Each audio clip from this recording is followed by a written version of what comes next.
नमस्कार दोस्तों, मेरा नाम दीपक बागला है और आज हम डिस्कस करेंगे CAA और UCC पर। CAA और UCC पर इसलिए क्योंकि वो आजकल चर्चा में है। देखिए CAA, ऐसे कर लेते हैं इसको। CAA की फुल फॉर्म बताइए जरा। Yes, citizenship amendment act 2019। Okay, अर्थात नागरिकता संशोधन अधिनियम 2019। नागरिकता संशोधन अधिनियम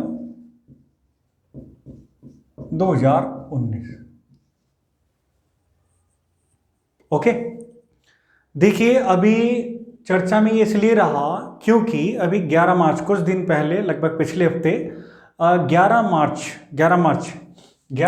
24 को, 11 मार्च 24 चल रहा है, 24 को एक अधिसूचना जारी की और अधिसूचना जारी करके ये नागरिकता संशोधन अधिनियम 2019 संपूर्ण देश में भारत सरकार ने, केंद्र सरकार ने लागू कर दिया। अब साधारण शब्दों में समझने का प्रयास करते हैं कि यह है क्या। देखिए, इसमें यह कहा गया कि पाकिस्तान, अफगानिस्तान और बांग्लादेश, यानी कि वो देश जो कभी ना कभी भारत का हिस्सा रहे हैं, वह अफगानिस्तान भी रहा है सम्राट अशोक के समय, चंद्रगुप्त मौर्य के समय अफगानिस्तान तक साम्राज्य रहा है, पाकिस्तान भी रहा है, बांग्लादेश भी रहा है। तो पाकिस्तान, अफगानिस्तान और बांग्लादेश में रहने वाले हिंदू, सिख, बौद्ध, जैन, ईसाई आई लिख लीजिए, क्रिश्चियन SCH लिख सकते हैं, और पारसी। हिंदू, सिख, बौद्ध, जैन, क्रिश्चियन और पारसी। ठीक है, पाकिस्तान, अफगानिस्तान, बांग्लादेश में रहने वाले ये लोग कितने हो गए? 6 धर्मों के लोग जो अल्पसंख्यक हैं, भारत की नागरिकता प्रदान कर सकते हैं।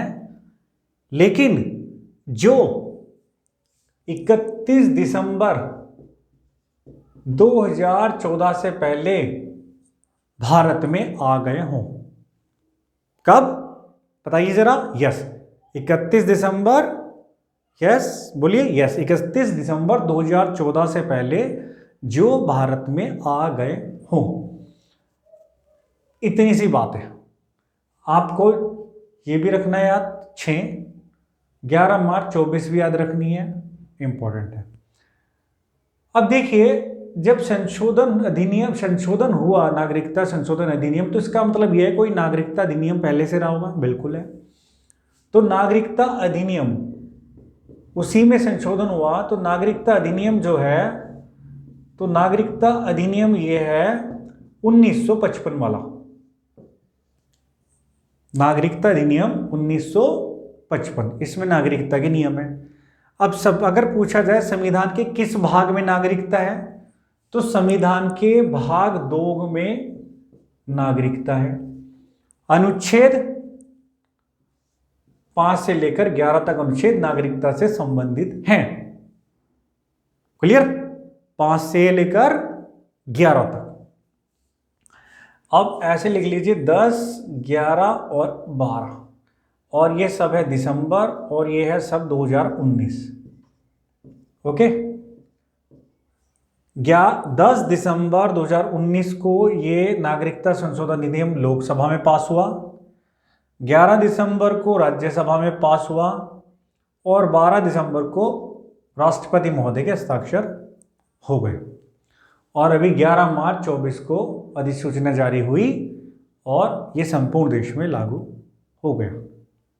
क्लियर? अब दूसरा पढ़ते हैं,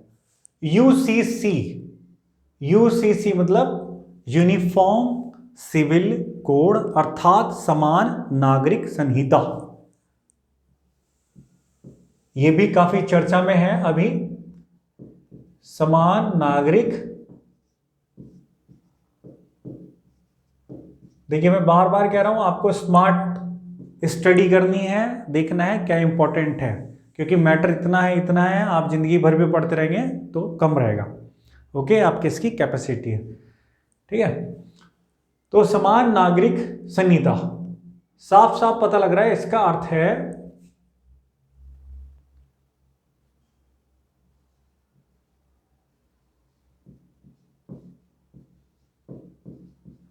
सभी के लिए समान कानून।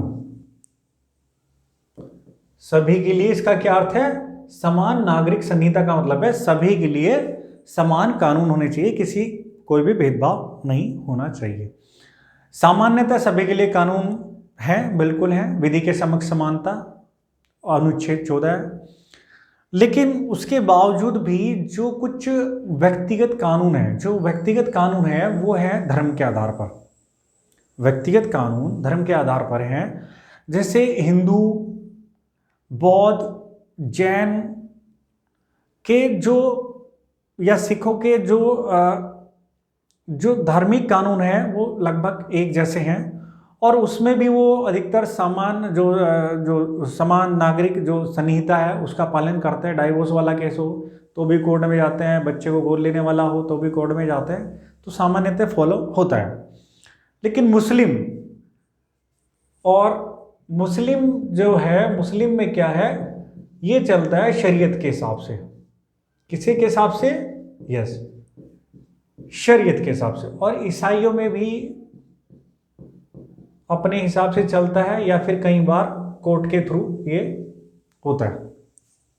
ओके, अब इसमें कौन से व्यक्तिगत अधिकार, कौन से, ठीक है ना, जो जैसे आप कहें कि विवाह है, जैसा जो विषय है विवाह, या कहें जो तलाक वाले मुद्दे हैं, इनमें सभी धर्मों के अपने अपने धर्मों के अनुसार कानून है। हिंदुओं में भी है कुछ एक जगह जहाँ पे रूढ़िवादिता ज़्यादा है, कुछ एक जगह हो सकता है, लेकिन अधिकांशतः इसी का पालन होता है कोर्ट के माध्यम से। तो विवाह जैसे मुद्दे हैं, तलाक जैसे मुद्दे हैं। एक और आजकल नया मुद्दा जोड़ गया, live in relationship. Live in relationship, ये भी एक मुद्दा जुड़ गया। गोद लेने से संबंधित मामला है, बच्चे को गोद लेने से संबंधित या संपत्ति से संबंधित कोई मामला है, तो ये क्या होंगे? ये होंगे व्यक्तिगत अधिकार। क्या होंगे बताइए जरा? यस, कौन से? व्यक्तिगत कानून, व्यक्तिगत अधिकार नहीं, सॉरी, व्यक्तिगत कानून शब्द ज़्यादा सही है। ये है व्यक्तिगत। इन विषयों पर जो है कोई भी धर्म है अपने हिसाब से इनके कानून बने हुए हैं। तो जो समान सिविल संहिता है, जो समान नागरिक संहिता है, वो कह रहा है कि सबके लिए ये क्या होने चाहिए? एक जैसे होने चाहिए। ओके, उसमें किसी भी धर्म को ये अधिकार नहीं होना चाहिए कि वो अपने हिसाब से कानून बनाए, सबके लिए समान कानून। ओके, अब देखिए, अब जो ये कॉमन सिविल कोड है, समान नागरिक संहिता, ये कहाँ है? ये है अनुच्छेद 44 में। अनुच्छेद 44 है संविधान के भाग 4 में, और भाग 4 में है डायरेक्टिव प्रिंसिपल, अर्थात नीति निर्देशक तत्व। क्या है? डायरेक्टिव प्रिंसिपल अर्थात नीति निर्देशक तत्व। जो हमारे संविधान निर्माता थे, उन्होंने कुछ ऐसे नियमों का, ऐसे कानूनों को संविधान में शामिल किया जिससे कोई भी राज्य समृद्ध हो सके, संपन्न हो सके, और एक आदर्श राज्य जिसको कहा जा सके।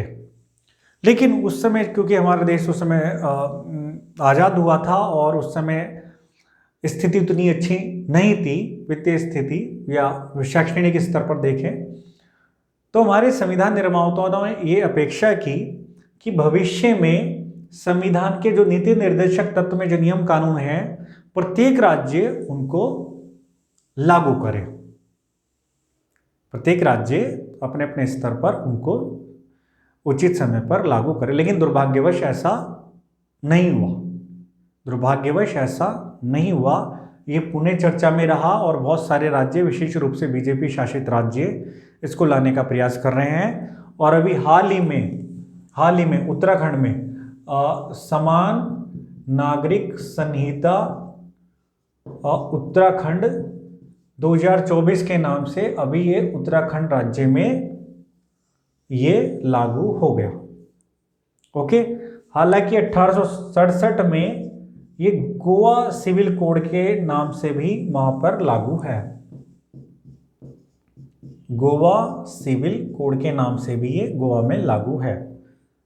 ओके, अभी हाल ही में मार्च में कहाँ हुआ है? उत्तराखंड में। और भी अन्य राज्यों में प्रयास किया जा रहा है। क्लियर?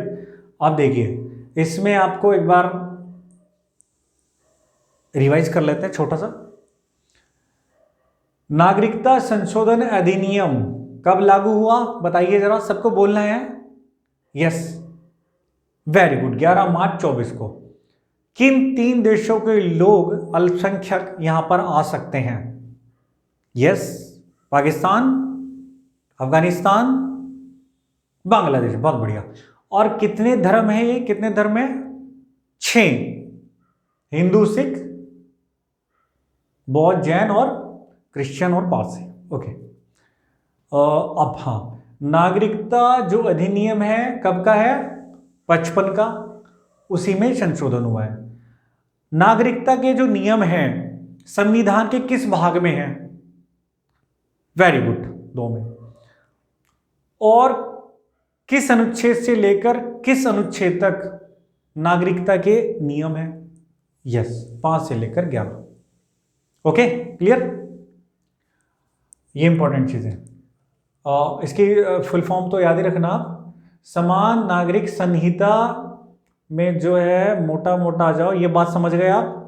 विवाह तलाक जैसे जो विषय हैं वो उस पर व्यक्तिगत कानून बनाए जाते हैं, ये असली समस्या। सबके लिए समान कानून नहीं है।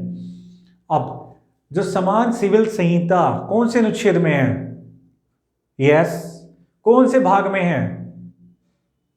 यस, भाग 4 में। भाग 4 में क्या है? यस, डायरेक्टिव प्रिंसिपल, नीति निर्देशक तत्व, अनुच्छेद 36 से लेकर अनुच्छेद 51 तक इसमें है।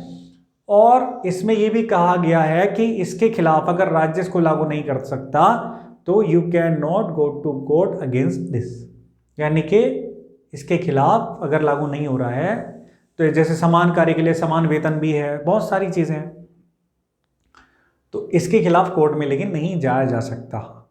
ओके, राज्य इसको स्वयं लागू करेंगे। तो आपके लिए 36 से 51 भी इंपॉर्टेंट है, 4 भी है, 44 भी है, और ये तो है ही। ओके, और अभी हाल ही में किस राज्य ने किया? यस, उत्तराखंड ने, मार्च में। और 67 में गोवा सिविल कोड के नाम से भी है।